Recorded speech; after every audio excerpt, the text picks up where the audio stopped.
coming up tonight on Primetime Local News. Newly re-elected Colleen Young gets a new cabinet position. And Lloyd Council looks to crack down on unpaid properties.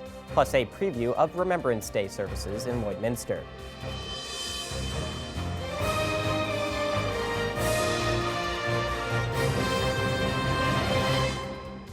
Primetime Local News, serving the Lakeland and Midwest regions.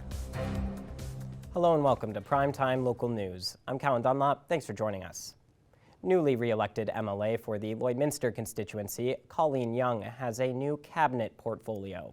She was first elected to the legislature in a 2014 by-election.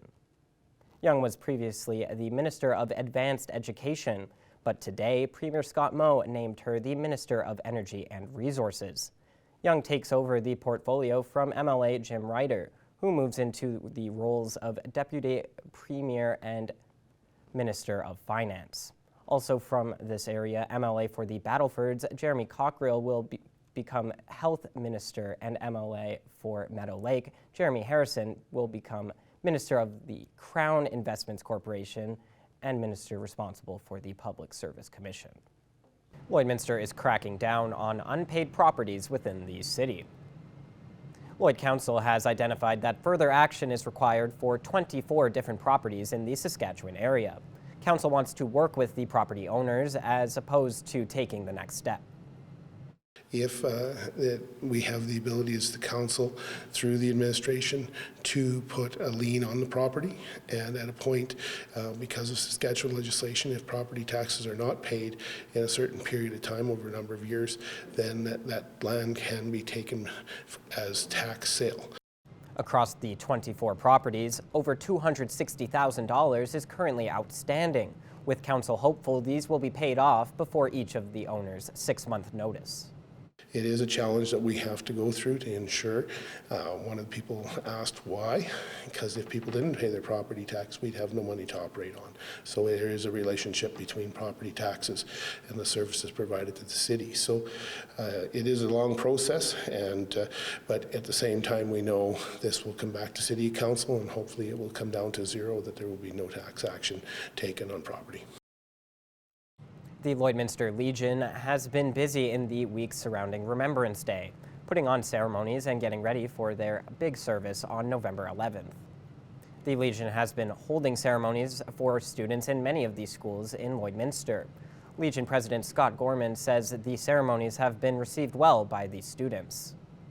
We're busy with the schools. I think we had 10 or 11 schools to do the individual ceremonies. Anyway, we were at the École St. Thomas, and it was great there. The band was awesome. They did a really good job, and the kids were pretty excited to talk to us and shake our hand and stuff. So it was nice, really nice ceremony.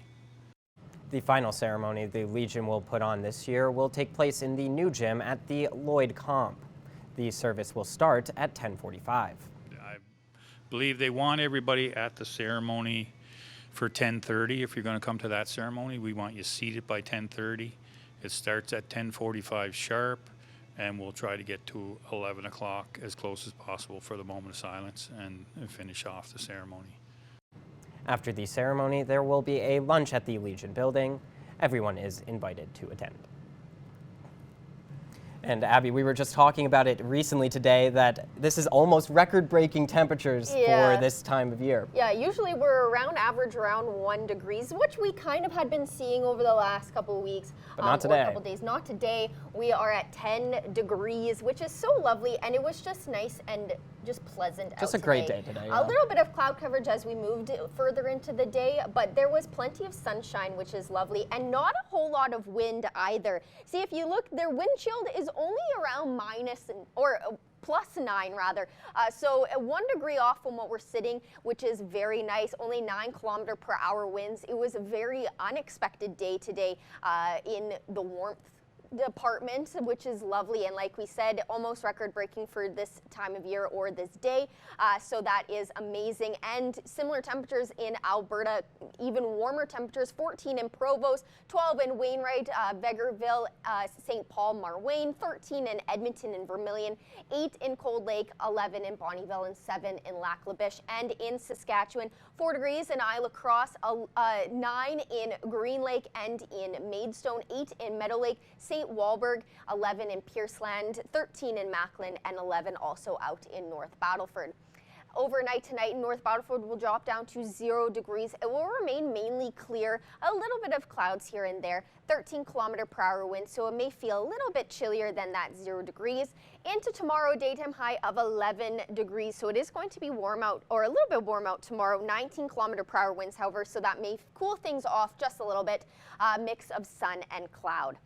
Overnight tonight in Cold Lake will drop down just below 0 to -2, and those clouds will start to dissipate as the evening goes on, and it will be clear out. Wind not too much of a factor at 9 km/h. And then tomorrow, a daytime high of 9 degrees, so a little bit cooler, sunny, mix of sun and cloud, and it will be a little bit mild, 13 km/h wind, so it might be just a little bit chillier than that 9 degrees. Overnight tonight here in Lloydminster will drop down just below 0 as well to -1, partially cloudy skies, 15 km/h winds, so the wind will start to pick up as we head on into this evening. And then tomorrow at 0 degrees at around 6 a.m., intermittent clouds, 17 km/h winds. That will pick up to about 22 kilometers by noontime, 8 degrees, mix of sun and cloud, and that will remain the case throughout the day. By 6 p.m. it will be 6 degrees. The wind will slow down just a tad to 13 km/h, and at midnight it will be around +3, intermittent clouds. And then over the next 3 days, it will get up to a high of 12 for tomorrow, so it will be a little bit warmer tomorrow, which is nice, with a low of 1, and like I said, it will be a little bit more breezy in the morning. On Saturday, a high of 5, so we do cool things off on Saturday with a high of 5 and a low of -1, and those clouds will start to roll in as well. On Sunday, about a 60% chance of a bit of ice in the morning, so definitely proceed with caution if you were going out. It'll be a daytime high of 3 degrees and a low of -4. As a first look at your evening weather forecast, we'll have more news coming up after the break.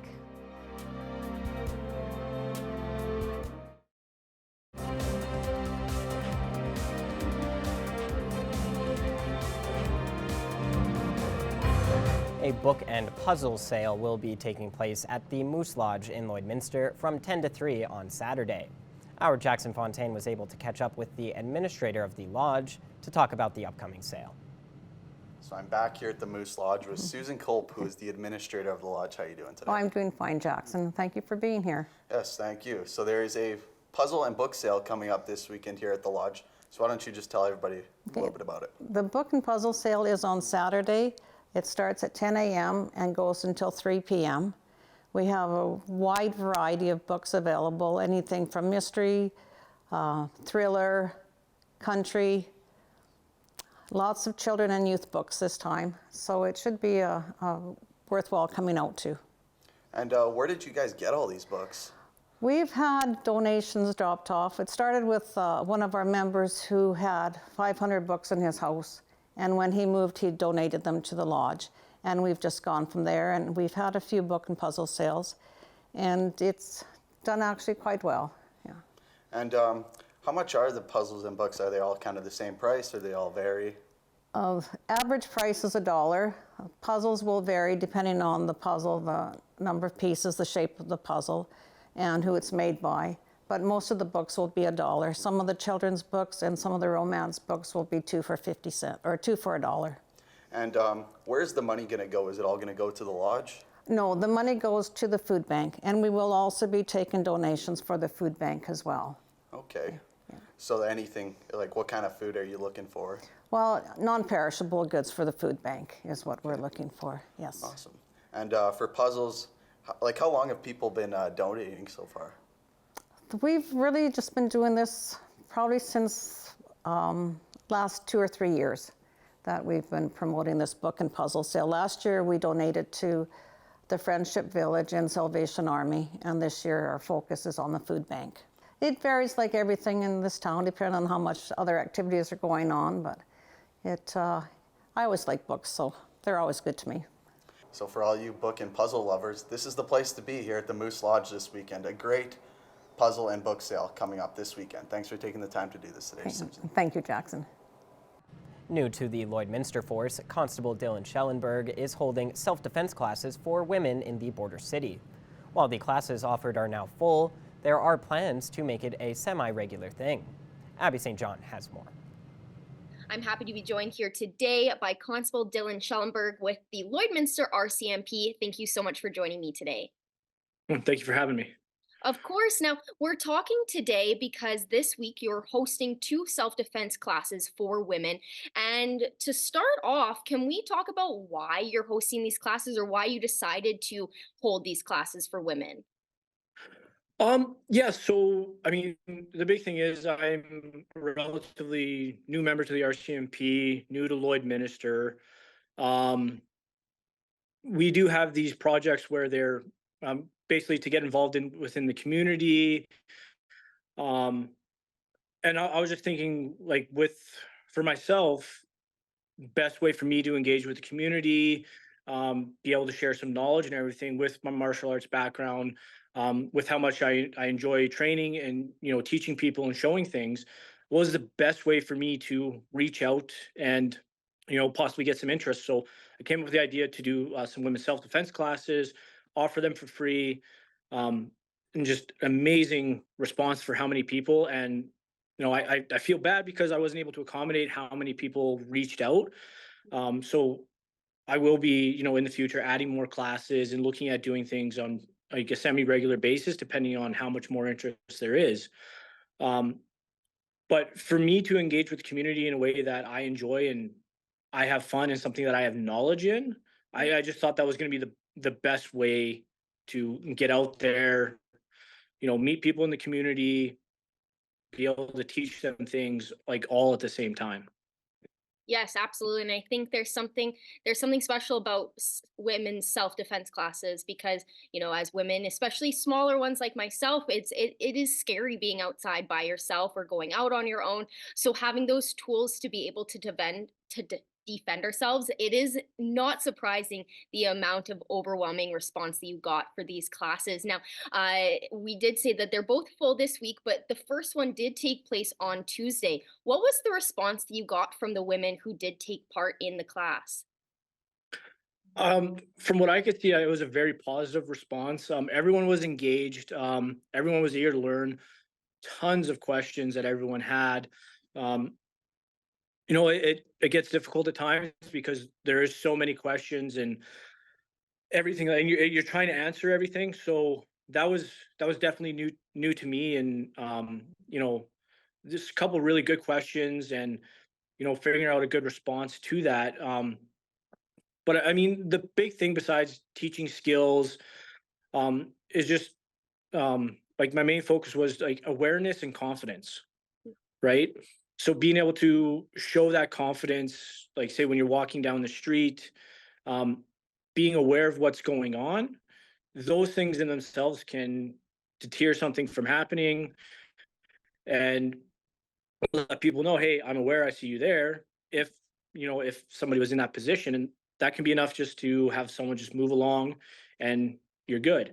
And then if it gets anything further, just providing some tools and some aspects onto how to defend yourself and be able to get out of there, as well as making other people around aware too what might be happening.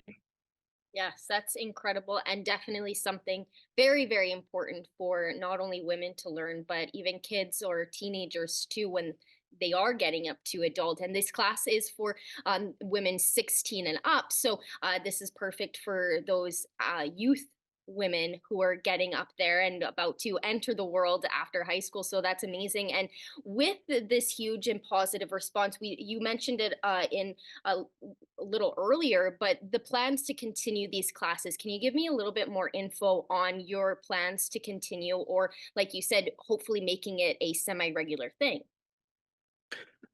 Right now it's like again, like I wasn't sure what the response I was going to get from the community, but because of such the positive response and the demand for it, doing this on a semi-regular basis to, again, boost that confidence and help women out and just give them that confidence that they need, to be able to do that and offer that. So looking at the future, if I can, if I'm able to put it on like every few months, um, and right now I'm just looking at with how many people I had interested in the first go. Um, I just feel like I'm letting people down if I don't do a bit more because there's so much interest, right? Mhm. Yes, for sure. And I'm sure those women are also very happy that there is something offered like this here in the border city too. It kind of gives them almost this breath of relief because they have someone like you who is part of the RCMP going out of their way to teach them some tools that they need, like you said, for confidence to be out on their own. I think that's very important.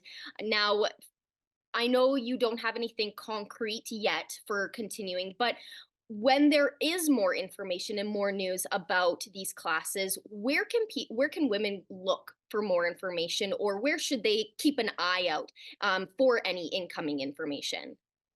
Right. So the very first place I would say would be on our Facebook page for the Lloydminster RCMP. Um, that is going to probably be the most consistent, as well as letting media outlets know, be like sending it out and being like, hey, can you guys get this out there so we can reach more people? But the number one place I would say would be the RCMP Facebook page, um, because it's easier for us to get it out there versus um, sending it out and maybe waiting, and there's other things going on before it can get out and people are aware of it. So that would be the number one place I would say to, like that page, follow that page, and look for some upcoming dates. Wonderful. Well, it was great talking with you about this. I'm sure, again, like I said, this is going to help a lot of women out. Just to even just at the end of the day, feeling confident in themselves to be going outside because it is scary sometimes. So it's amazing to have these classes and someone like you to teach those classes and give that advice. So thank you for joining me. And in the future, once you have concrete plans, we'll definitely talk again and get the word out. So thank you.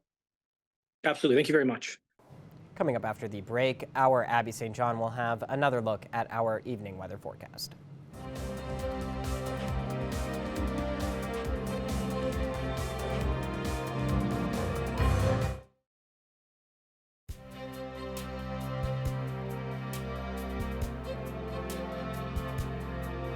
Taking a final look at our weather forecast, we saw a very beautiful day here in the border city, which is lovely. It's 10 degrees currently, and that was kind of the trend we saw throughout the day. Very nice and sunny, a little bit of cloud coverage as the day went on, but still nice. In Alberta, it's 8 degrees in Cold Lake, 9 in Athabasca and Red Deer, 13 out in Edmonton, 14 in Edson, 9 also out in Jasper. And in Saskatchewan, 7 degrees out in Meadow Lake and Mount Fort, 11 in North Battleford, 9 in Prince Albert, and 10 out in Saskatoon. Up north in Saskatchewan, -3 in Uranium City, +3 in La Loche, Buffalo Narrows, and South End, -2 in Stony Rapids, +1 in Wollaston Lake, and 6 in Flin Flon. And in Alberta, -1 in Fort Chipewyan, +1 in High Level, 4 in Fort Mac and Peace River, 6 in Slave Lake, and 9 out in Grand Prairie. Down south in Alberta, 13 out in Calgary and Lethbridge, 12 in Medicine Hat and Coronation, and 5 in Banff. In Saskatchewan, 11 in Kindersley, and 10 in Moose Jaw, Regina, and Yorkton, 9 in Swift Current and in Estevan. Overnight tonight in North Battleford will drop down to 0 degrees. It will be mainly clear with about a 13-kilometer-per-hour wind. In Cold Lake, we'll drop down to -2, and those clouds will start to dissipate as the evening goes on. And then over across the region overnight tonight, 0 degrees in Meadow Lake, -1 in Bonnyville and in Paradise Hill, -2 in Provost, and 1 in Isle Cross, and mostly cloudy to partially cloudy skies throughout the region. More overnight temperatures, -1 in Myrna, -2 in Pierceland, Unity, and in Wainwright, and 4 out in Calgary. And again, a little bit less cloud coverage in these areas overnight tonight. Here in Lloydminster, we'll drop down to -1 and will also be partially cloudy with that wind kind of picking up to about 15 kilometers per hour. And then over the next 7 days, a high of +12 for tomorrow and a low of 1. It will be a little bit breezy in the morning, but it should still remain a lovely day out. And then on Saturday, things cool back off with a high of 5 and a low of -1. On Sunday, expect a little bit of ice in the morning, so be cautious. There will be a high of 3 and a low of -4. On Monday, so your week off, it'll be a high of 6 and a low of -4, and that wind will pick up in the morning. On Tuesday, we have about a 63% chance of rain and snow, high of 3, low of -7. On Wednesday, mostly sunny with a high of just 1 and a low of -6. And then to Thursday, we get our high below 0 with a high of -2 and a low of -7, cloudy skies. So we are cooling off next week. We have a fairly nice weekend, especially tomorrow, but then things do cool back off to our normal temperatures. Yeah, we got to soak up the last couple of days of the double-digit weather, so it's great to have, but it is not going to last forever. Definitely not. That is all the time we have today for Primetime Local News. Thanks so much for watching, and have a great night.